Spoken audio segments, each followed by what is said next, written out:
hide all of your worries away, and we don't have to go now. I wish I could live this life on replay. Don't need to make plans, it's all in your hands. I'm too busy, I'm spending all my time with you, driving through the states. Don't know what awaits, it don't matter. I'm spending all my time with you. I'm spending all my time. I'm spending all my time with you. Oh, I'm spending all my time. I'm spending all my time with you. I've seen your smile light up the darkest rooms. I'll put your love on top, 'cause I know you will too. You get more beautiful like flowers bloom. I've never felt this yet. Ito yung tipo ng scooter guys na naka-lower displacement pero yung hatid niya ay para na ding maski scoot. Si Suzuki Bergman Street 125EX. So pagdating sa kanyang engine specs guys, of course this scooter is powered by 125cc to be exact, 4-stroke, 1-cylinder at single overhead cam.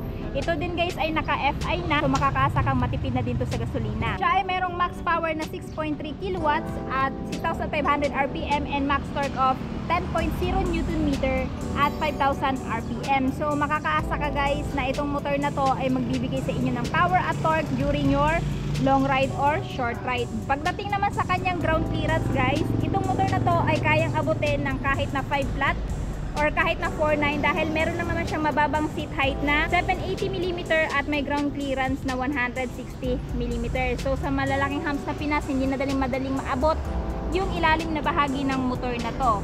Pagdating naman sa kanyang timbang guys, meron siyang mababang timbang na 112 kilograms, kaya naman kahit lady rider ay kayang-kaya tong i-maneuver. So sa kanyang fuel tank capacity naman guys, ito yung nagustuhan ko dito kasi meron siyang malaking fuel tank capacity which is 5.5 liters. Kaya naman sa long ride ay hindi ka na mabibitin pa. So nandito yung kanyang fuel tank guys, tapos meron din siyang malaking under seat storage dito. Pagdating naman sa kulay niya guys, siya ay merong elegant color na royal bronze. So kung natatandaan nyo, na-review ko yung matte black nito. And maraming nagre-request na i-review ko naman daw tong glossy type na Bergman Street EX. So eto na nga guys, yung nagustuhan ko talaga dito guys is yung kanyang paint job. So pagdating sa paint job niya guys, napakaganda lalo na kung matatama ng araw kasi meron siyang glittery effects. Ayan.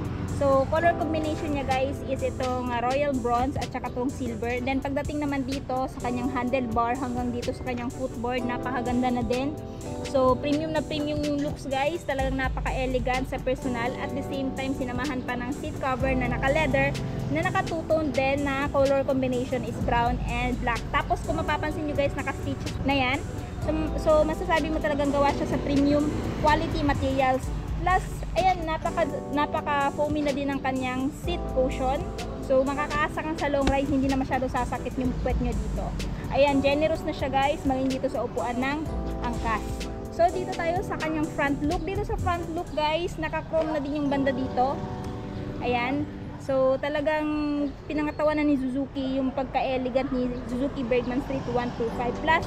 Yung kanyang wind visor, ayan, for better aerodynamics din yung gamit nito, hindi lang siya basta design. And at the same time, sa mga nagtatanong, hindi po siya adjustable. Sa kanyang light naman, naka-LED po siya. And kung mapapansin nyo, parang may kilay siya dito guys, which is naka-LED na din. Pero yung turn signal niya is naka-bulb type pa rin. So comment nga kayo sa baba kung sino yung user dito ng Suzuki Bergman Street 125EX. Pagdating naman sa kanyang front fender guys, same lang din ng kulay dito sa kanyang fairings dito sa kanyang headlight. Napakaganda din ng pagkaka-paint, which is ayan, royal bronze. Paganda din guys, no, na naka-glittery effect siya. Nagdadagdag kasi ito ng tingkad ng kulay niya pag halimbawa natatamaan ng araw. Naka-reflector na din guys, side by side or left and right for added visibility during your night ride. Ayan. So for me, goods na goods yan. Ginamitan siya ng telescopic fork suspension sa front, plus single disc and single pot piston brake caliper. At yung brand guys is Nissan. So makakaasa kang napaganda ng braking system niya sa front. Ayan guys. Tapos ito guys ay merong tire size sa front na 90 by 90 by 12. Tubeless na din to. So pag mapako to, hindi siya basta-basta pa-flat. Plus kung mapapansin nyo guys, pagdating sa kulay ng kanyang mags, napaka-elegant na din. Ayan. O diba, para siyang dark faded gold yung itsura niya sa personal. And sa mga user nito, talagang ito din yung isa sa I know na nagustuhan ninyo. Pagdating naman sa side, dito tayo sa side guys para makita nyo yung looks niya, no? Medyo natatamaan na siya ng araw, so makikita nyo talagang nagsha-shiny shimmering yung kanyang mga glitters effects pagdating sa kanyang, ayan, paint, no? So ayan guys, yung itsura niya sa side. Napakaganda, nag-complement talaga yung kulay ng kanyang seat cover, pati dito sa kanyang fairings at sa kanyang mags. So dito, ang nagustuhan ko din dito guys, naka fully digital instrument panel na yan. So lahat ng information, dyan nyo makikita. Like time, speedometer, odometer, turn signal indicators, check engine, etc. So hindi po siya naka-activate ngayon guys. Kasi hindi ko na pina-activate since lagi ko namang nire-review ang Suzuki Bergman Street. Na-review ko na kasi yung matte black nito. Ito nga lang Royal Bronze ang hindi ko pa na-review. Pero save lang po sila ng digital instrument panel. Pagdating naman dito sa handlebar guys, silver yung datingan dito. May pride of ownership na din, Suzuki. Dito yung kanyang high beam, low beam, turn signal switch, off, at saka yung horn. Yan yung levers niya guys, brake levers. Saka matte black, same lang din sa kabila.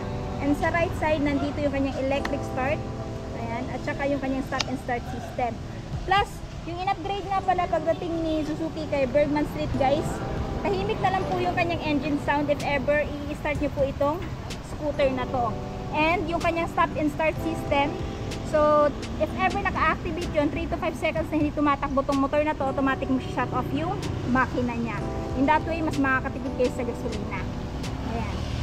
So ito yung footboard niya guys, malawak na yung footboard niya. So kung gagamitin nyo to pang grocery or pamalengke, wala na kayong poproblemahin na magbibit-bit kayo ng mga pinamili nyo kasi ayan, meron siyang malawak na footboard dito, plus meron siyang utility hook dito at meron din isa pa dito.